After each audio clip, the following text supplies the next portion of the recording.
Ancient Egyptian trade.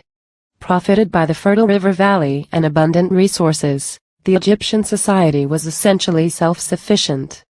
This was because the needs of an agricultural community were basic. However, trade brought huge sums as revenue to the Egyptian population. Hieroglyphic inscriptions, evidence from formal art, discovery of foreign-styled items, and excavation of foreign materials constitute important sources of trade. Trade partners emerged from different parts of the world. Usage of seaway transport was advantageous to trade. Usually, business went smoothly as long as there was goodwill and both parties were honest. But abstract value system created many difficulties. Trade was carried out through barter system. Even after coined money was introduced in the second half of the first millennium BCE, barter continued to be widespread among the farming population for centuries. Ancient Egyptian trade in the 5th century BCE, foreign coins were introduced. At first these imported gold and silver pieces were used by the Egyptians as precious metal of standardized weight rather than true money. The conquest of Nubia had economic interests of bringing the rich Nubia gold mines. Farmers also used to grow crops such as the flax, barley and 3 different types of the wheat were available for the farming. Flax was the important source for the textile fiber. Slave trade too existed. Ancient Egyptian trade has brought back certain innate culture of pottery to the people living at the Egypt. The products made out of mud are imported from various other countries.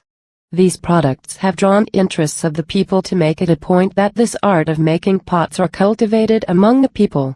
Certain metallic components are imported and also certain metal raw materials were traded for benefit of people. In addition to agricultural produce and raw materials like gold and precious stones, artifacts were also exported. Granting credit to one another was probably quite widespread. Perhaps one of the parties did not have what the other wanted at the time of the exchange. The custom of officially exchanging gifts between individuals of unequal status was called in. It involved, apart from the economic value, a social element which resulted in an increase of prestige and honor of the giver. Most daily transactions were based on oral agreements. Given the fact that the sums involved were often small, people could neither read nor write and scribes were not always available. Writing was employed for big amounts.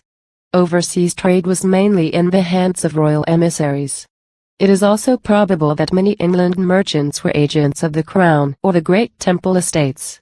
Official Egyptian trade was handled by scribes as representatives of the king or by priests if a temple was involved. Ancient Egyptian trade routes. Trade routes are defined as the series of network that are used mainly for the transportation of cargo.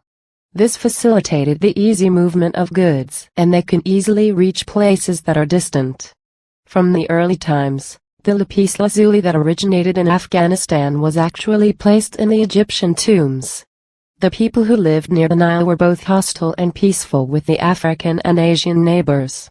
Ancient Egyptian trade routes. The ancient Egyptians imported and exported a number of goods from the neighboring countries. Some of the goods that were exported by them included pottery vases, papyrus, linen, gold vessels, dried fish, lentils, etc. It was not only export but also the import of an equal number of things. The things that they imported were mainly raw materials. This included cattle, horses, wood, silver, small livestock, copper and other valuable metals of that time. Most of the import was done from Syria and Palestine. Most of the oil-related products were obtained from Aegean. It was the southern region that was richer in gold and other minerals. The country which was famous for this at that time was Nubian. The trade route then included a number of caravan routes. These caravan routes were widely used for transporting goods. The transport included both the import and the export. There were 2 northern routes. The first one was the one that went through Palestine. This route further traveled along the Mediterranean coast. Then there was the second route. The second route ran through places like Megiddo and Hazor, and this then went along the Litani River. It then further went downstairs to River Orontes. The southern route further extended and ran through the oases of Kargil and Dungel. The Sinai then reached to the very famous Caravan Route. Along with the Caravan Route was also the sea route. The sea route existed because of the huge water body Nile.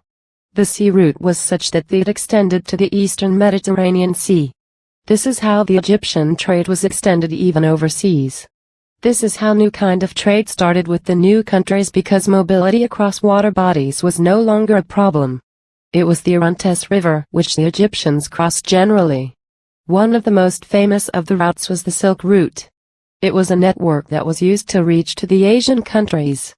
It started in China and it ended somewhere in the middle of the Mediterranean Sea.